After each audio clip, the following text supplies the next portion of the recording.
विषादाचं फार सुंदर वर्णन केलंय.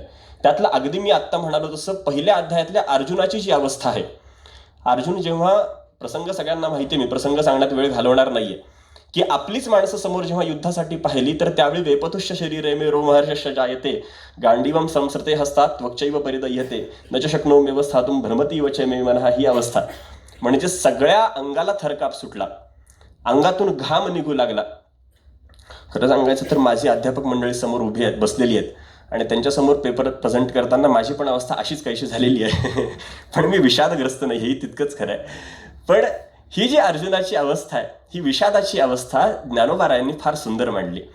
तर त्यामध्ये पहिल्या अध्यायातला 29वा आणि 30वा हा जो श्लोक मी आता म्हणालो, या श्लोकांवरचं पूर्ण भाष्य जर आपण पाहून घेतलं तर यामध्ये विषाद संकल्पना फार सुंदर सांगितली, की हातामध्ये धनुष्य आहे आणि अर्जुनासारखा इतका महाधनुर्धर त्याच्या हातातलं गांडीव धनुष्य कधी गळून पडलं त्यालाही कळालं नाही.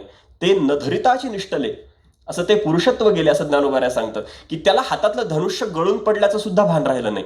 म्हणजे ही विषादाची जी अवस्था आहे, ही जी संकल्पना आहे, जी आयुर्वेदाने सांगितली की कोणत्याही रोगाच्या मुळाशी विषाद असतो. कारण विषाद सगळ्या रोगांचं मूल कारण आहे असं सुश्रुतांनी स्पष्ट सांगितलंय. कुठलाही रोग हा विषादातून निर्माण होतो. त्यामुळे विषाद ही संकल्पना ज्ञानोबारायांनी तेवढीच सुंदर मांडली आहे.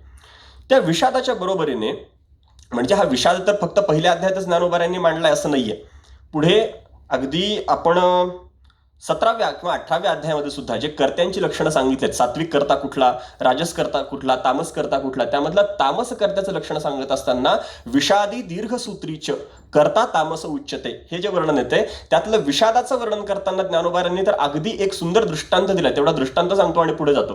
ज्ञानोबाराय म्हणतात की समुद्राच्या तळाशी ज्याप्रमाणे अग्नी असतो, त्याप्रमाणे जो तामस करता आहे, त्या तामस कर्त्याच्या अंतःकरणात विषाद हा नेहमी घर करून राहत असतो. हा विषादी करता आहे. या विषादाचं वर्णन वेगवेगळ्या प्रकारे खूप मोठं केलंय.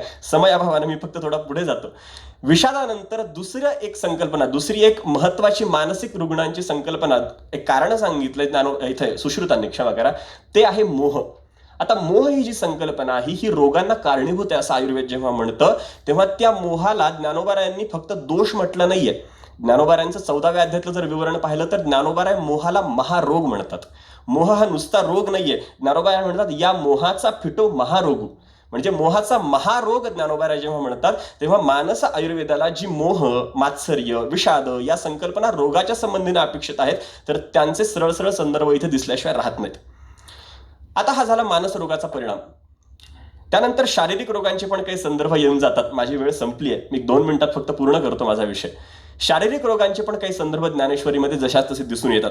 त्यामध्ये वात, पित्त, कफ यांचं जर संतुलन बिघडलं तर माणसाच्या शरीरामध्ये रोग निर्माण होतात. याबद्दलचं विवरण ज्ञानोबारायांनी जे केलंय ते विवरण फार सुंदर आहे. ते म्हणतात की परिहरोनी कफवात जे देही आटोपे पित्त, म्हणजे देहामध्ये वात, कफ आणि पित्त यांचा जेव्हा प्रभाव हा असंतुलन होतं, त्यावेळी कुठल्याही प्रकारचा रोग निर्माण होतो. अनेक संदर्भ इथे या ठिकाणी ज्ञानोबारायांनी त्रिदोषाच्या संबंधाने मांडलेत, तेही आहेत. त्यानंतर साध्य असाध्य रोगांचे काही संदर्भ येऊन जातात. माझा वेळ संपल्यामुळे मी फक्त आता संदर्भ न सांगता कुठले कुठले विषय ज्ञानेश्वरीमध्ये येऊन जातात हे फक्त मी सांगून पुढे जातो.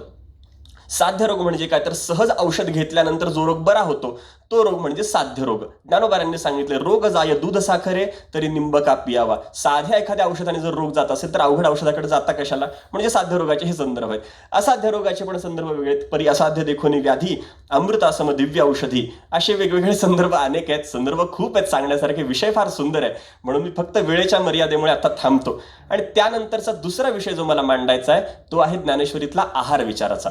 सात्विक, राजस आणि तामस आहाराचा जो विषय 18व्या अध्यायामध्ये मांडलाय, त्याच्या पलीकडे थोडंसं सुश्रुतांनी जो विषय मांडला आहे तो विषय आहे की मित आहाराचा. आज एकादशी, कमी आहार आपण घ्यावा असं जे सांगितलं जातं, तर तो विषय वाग्भटांनी पण सांगितला आणि सुश्रुतांनी पण सांगितला. आणि मला फक्त एक विशेष इथे जाणवलं ते सांगतो आणि थांबतो. ते विशेष असं आहे की भगवद्गीता सांगते की आहार युक्त असावा. युक्ताहार विहारस्य युक्त चेष्टस्य कर्मसु युक्त स्वप्नावबोधस्य योगी भवती दुःख, हा 6व्या अध्यायात आलेला विषय. यामध्ये आहार युक्त असावा एवढंच सांगून भगवद्गीता थांबते. पण आहार जर युक्त नसेल तर परिणाम काय होतो जो आयुर्वेदाने सांगितलाय.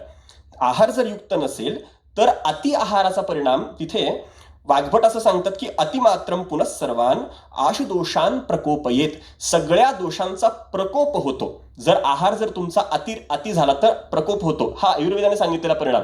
पण युक्ताहार विहारस्य या श्लोकावरच्या ज्ञानोबारायांच्या भाष्यामध्ये ज्ञानोबारांनी आहार युक्त असावा एवढंच सांगितलेलं नाहीये. तर आहार जर युक्त नसेल तर दोषांचा प्रकोप होतो, हा आयुर्वेदीय सिद्धांत ज्ञानोबारा जाता जाता आपल्याला सांगून जातात. म्हणजे अनेक विषय असे आहेत की जे ज्ञानोबारायांनी भगवद्गीतेच्या सोबतच पण विशेष आयुर्वेदाचे संदर्भ आपल्याला सांगितलेले आहेत. आणि हा विषय आयुर्वेदाचा फार मोठा आहे. त्याच्याबरोबरीने रोगांची नावे वगैरे मी सुरुवातीला म्हणालो तसे असे अनेक विषय आहेत. माझा वेळ संपल्यामुळे फक्त मी इथे थांबतो आणि जाता जाता फक्त एक मुद्दा जो आपल्या या सत्राचा विषय आहे तो म्हणजे IKS, भारतीय ज्ञानप्रणाली. या विषयाचा भारतीय ज्ञानप्रणालीशी फार जवळचा संबंध आहे. तो असा की मानस आयुर्वेद ही जी संकल्पना आहे, मानस आयुर्वेदाची संकल्पना WHO म्हणजे वर्ल्ड हेल्थ ऑर्गनायझेशन यांनी 1948 पूर्वी स्वीकारलेली नव्हती. एखादा अस्वस्थ असतो म्हणजे काय, तर ज्याच्या शरीराला काही रोग झालेला असतो त्याला अस्वस्थ म्हणावं, इतकीच ती व्याख्या होती. आपण ती व्याख्या नंतर पाहू शकता. मात्र 1948 नंतर वर्ल्ड हेल्थ ऑर्गनायझेशनने सुद्धा शारीरिक आणि मानसिक रोग ज्याला जडलेले आहेत त्याला रुग्ण म्हणावं किंवा त्याला रोगी म्हणावं, ही संकल्पना 48 नंतर त्यांना सुचते. ज्ञानोबारांनाही 700 वर्षापूर्वी, विशेषतः आपल्या भारतीय तत्वज्ञानालाही 700 अनेक वर्षांपूर्वी सुचते. ही भारतीय ज्ञानप्रणालीची विशेषता आहे.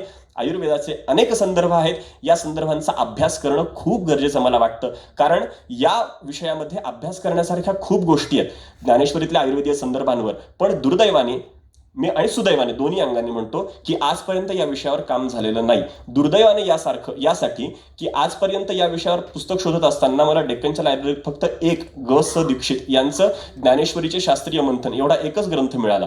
आणि सुदैवाने मी यासाठी म्हणतोय की हा आपल्या सगळ्यांसाठी एक खूप मोठी पर्वणी आहे की या विषयावर आपण अजून अभ्यास करू शकतो आणि अजून संदर्भ एकत्रित करून या संत वाङ्मयातील आयुर्वेदीय संदर्भांचा आपण अभ्यास मांडू शकतो. या झालेला शोधनिबंध मी या ठिकाणी पूर्ण करतो आणि ही संधी मला प्राप्त करून दिलीत त्याबद्दल आयोजकांचे धन्यवाद व्यक्त करतो. धन्यवाद.